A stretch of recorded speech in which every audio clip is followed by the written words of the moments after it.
Bonjour à toutes et à tous. Et bienvenue pour ce TS Live du mois de février. Février, du coup, le mois de l'année le plus court. Le mois de l'année de l'amour. Ouais. Donc on espère content de vous retrouver ce mois-ci et on va vous parler des incendies en Australie. Ensuite, on va aussi vous parler de la Saint-Valentin, on va vous présenter des petits événements et tout. On va vous présenter les initiatives écologiques de la fac. Et jingle.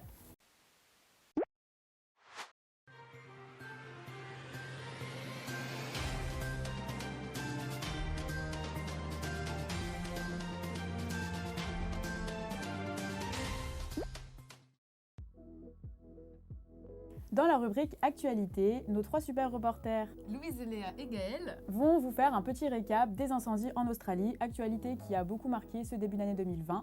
Elles vont vous présenter les actions passées et futures. On vous laisse avec les images tout de suite. De novembre à janvier, l'Australie a connu des feux de forêt d'une ampleur et d'une violence sans précédent qui ont dévasté des parties entières de son territoire. Quelques données chiffrées de la part de France Bleu, des températures qui ont dépassé les 40 degrés, notamment dans la banlieue ouest de Sydney, avec une température record de 48 degrés.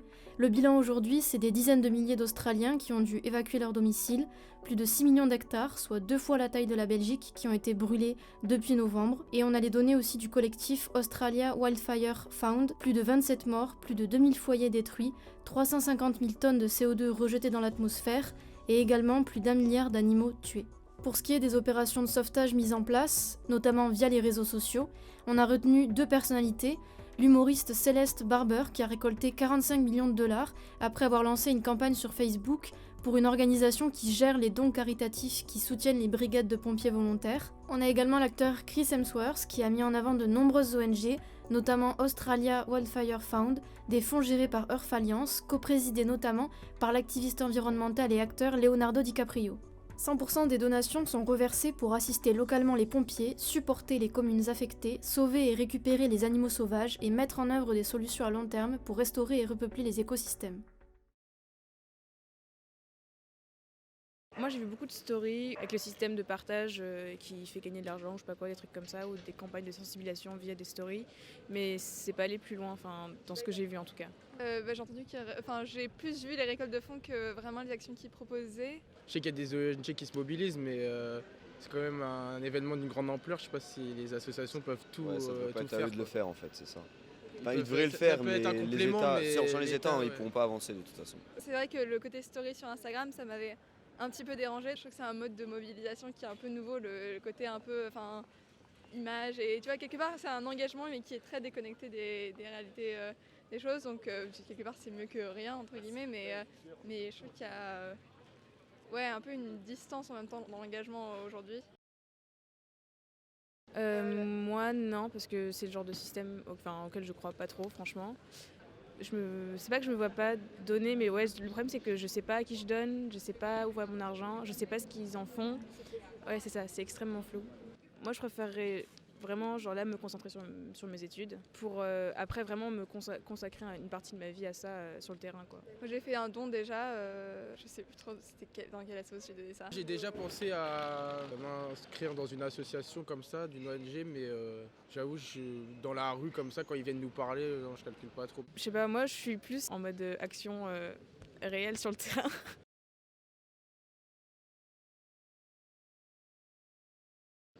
Non. Est-ce que c'est la jeune fille sur Instagram ? C'est une influenceuse qui a vendu Oui, justement, j'allais parler de ça, oui, j'ai vu. Alors en fait, c'est une influenceuse qui a vendu ses nudes. Ah si, sur Twitter, ouais, j'ai vu. Il y a même il y a tout un mouvement d'actrices porno qui a fait ça, ouais, j'ai vu ça. Ouais. Moi, je trouve ça génial. Enfin, moi, je sais que personnellement, les réseaux, c'est pas mon moyen de communication, mais il y en a qui l'utilisent très très bien et elle a tout compris, je trouve. Moi aussi, c'est une bonne chose, bien. c'est original en plus. Ça marche bien. Elle le fait dans tous les cas pour son propre compte, alors qu'elle le fasse encore pour une bonne cause comme ça, c'est... Souvent, c'est les modes de mobilisation les plus originaux qui vont récolter le plus de fonds, parce que les ONG, tout le monde en parle, tout le monde entend parler tout le temps. Et c'est pas forcément évident pour quelqu'un d'aller donner directement de l'argent à une ONG. Elle a utilisé un moyen à sa manière de le faire. C'est mieux que ceux qui font rien. Je sais pas, je crois que ça fait partie encore des choses qui me gênent un peu parce que j'ai l'impression qu'on fait de la publicité aussi pour soi-même en utilisant une cause, une grande cause. Donc si on prend une approche utilitariste, on se dira l'important c'est qu'elle récolte des fonds à la fin. Mais en même temps c'est un mode d'action que je comprends pas trop parce que je trouve que le mode d'action est complètement déconnecté de la fin qu'on cherche. Même si les incendies sont aujourd'hui majoritairement sous contrôle, la situation reste critique. Le risque que les incendies reprennent est élevé avec des vagues de chaleur attendues allant jusqu'à 50 degrés. Paul et moi sommes partis à la rencontre de Greenwave et Lupa, deux associations qui se concentrent sur l'enjeu de notre génération, l'écologie. Nous sommes partis découvrir les initiatives écologiques qu'ils mettaient en place dans nos campus. Notre petit reportage tout de suite.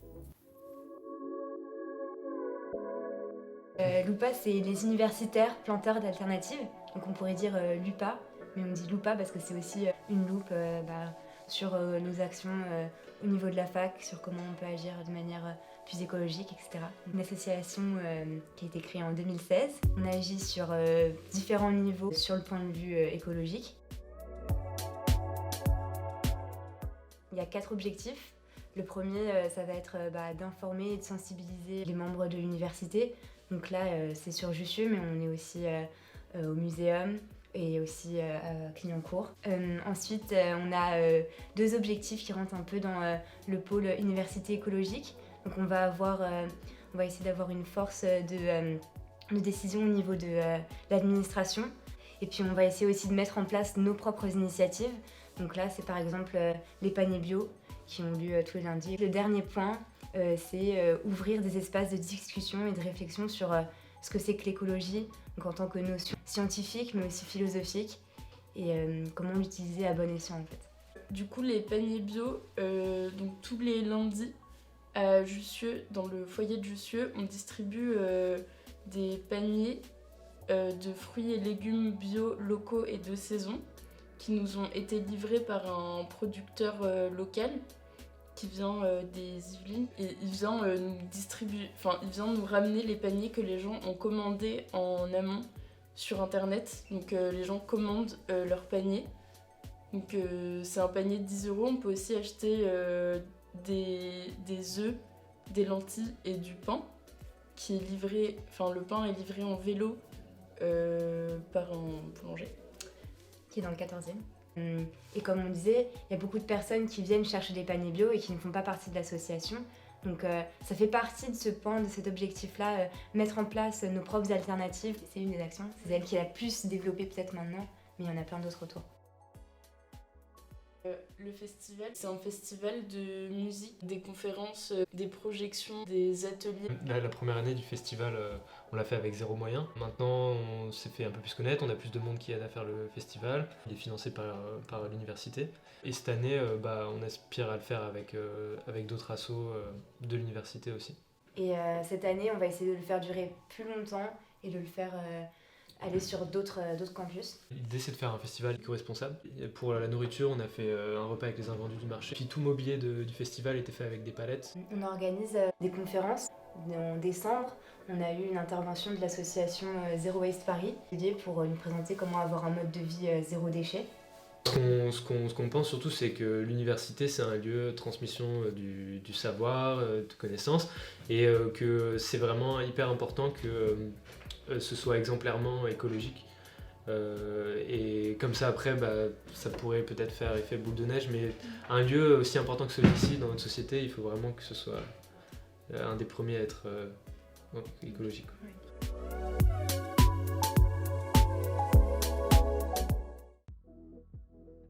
Pour la rubrique culture, on vous a posé quelques questions sur le thème de la Saint-Valentin. Et franchement, vous avez répondu super honnêtement. En toute sincérité et sans tabou. Voilà. Donc vous allez voir par vous-même. On vous laisse découvrir tout de suite les images. Bateau-mouche. Pour la Saint-Valentin, un bateau-mouche. Bateau-mouche. Bateau-mouche. Ah, bateau-mouche. Comédie romantique. Comédie romantique aussi. Comédie romantique. Film d'horreur. Gros film d'horreur. C'est vraiment... comédie... Les deux sont pas faux. Film d'horreur. Plein d'autres. À choisir, je dirais cabaret. Cabaret. Un cabaret aussi. J'ai jamais fait les Cabaret Crazy Horse ou.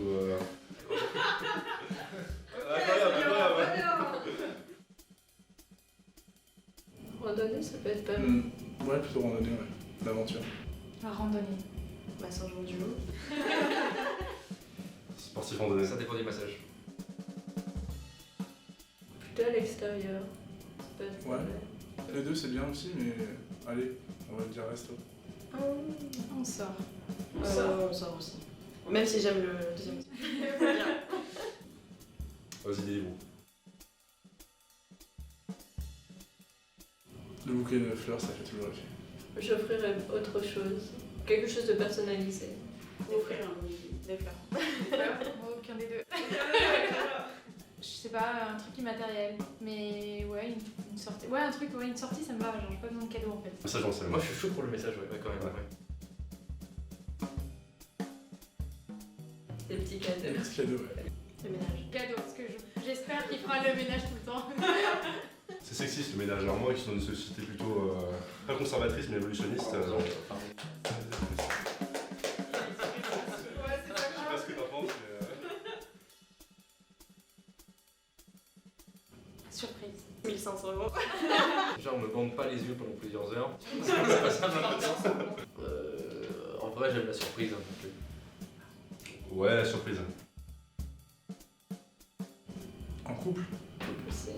Tout seul. Solo. Ah ouais, partenaire. Winnie l'ourson. Ouais, Winnie. Winnie l'ourson. Winnie l'ourson. Petit ourson brun, c'était dans ton enfance. Vas-y, Mais Winnie l'ourson quand même, Winnie l'ourson, je suppose, parce que. Il a l'air un peu plus humain, Winnie l'ourson quand même. Aucun des deux. Aucun des deux. Ça risque de dégénérer. Booba. Je les connais pas. Je sais pas, Booba. Ah, Booba. Ouais, Booba. Booba. Dobby. Ah, Dobby. Je crois que Dobby, j'en aurais marre au bout d'un moment quand même. Ouais. Dobby, mais j'y tiens à mes chaussettes quand même. Moi je vais dire Sauron quand même. Ok, ouais. Parce que je suis curieux. Ouais, quand même. Ted. Ross. Ted. Rachel. Robin. Robin, ouais.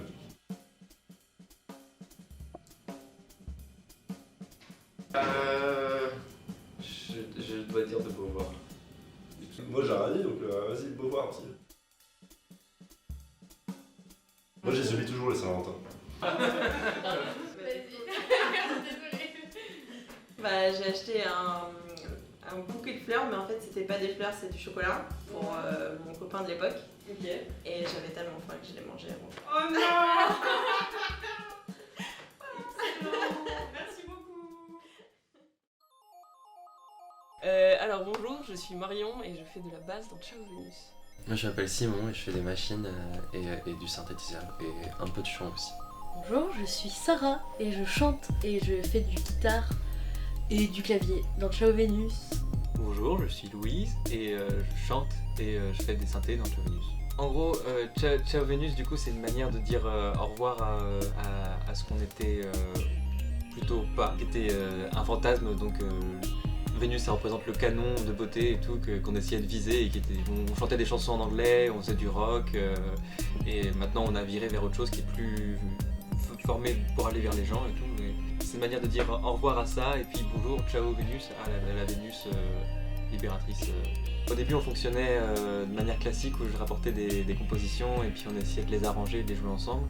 Et en fait maintenant on est plutôt parti pour écrire absolument les chansons ensemble, en juste apportant un thème qui nous touche à travers des discussions qu'on a, parce qu'on est aussi amis. Et du coup, ce qui fait qu'on se limite pas à une esthétique, enfin, c'est pas comme le mode de fonctionnement où t'as un groupe qui fait genre du rock ou de la pop et voilà, faire une chanson comme ça, bah, mettre des paroles dedans et tout. C'est plus on veut aborder tel thème, et du coup on construit autour de ce thème avec ce qu'on a envie de mettre dedans en fait. Et ça peut être de la techno, ça peut être de la pop, ça peut être de la D&B, ça peut être des trucs beaucoup plus rétro.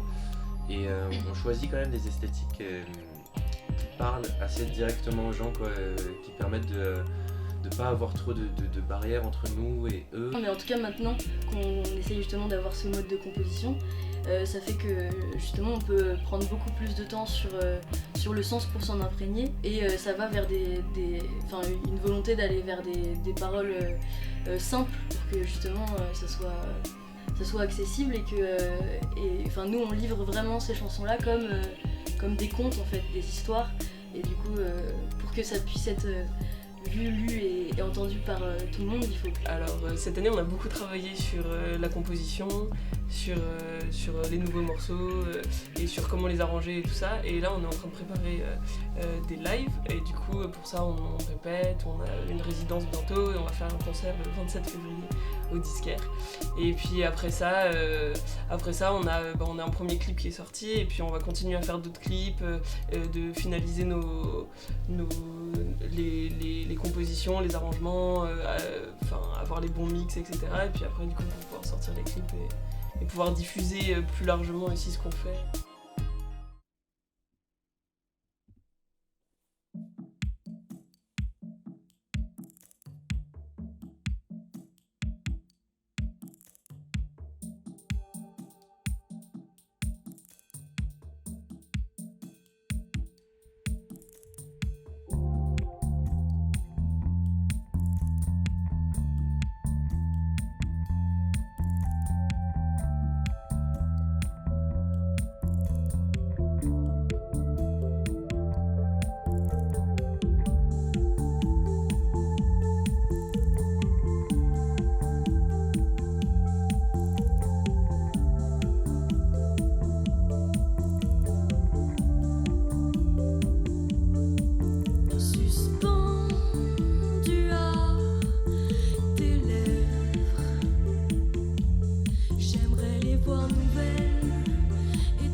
Je ne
L'orage peut bien éclater, la foudre peut toujours tomber.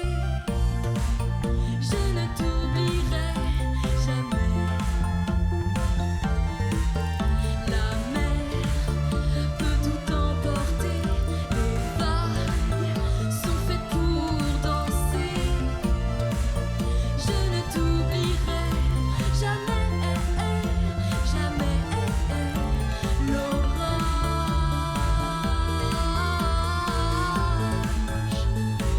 ne finira jamais.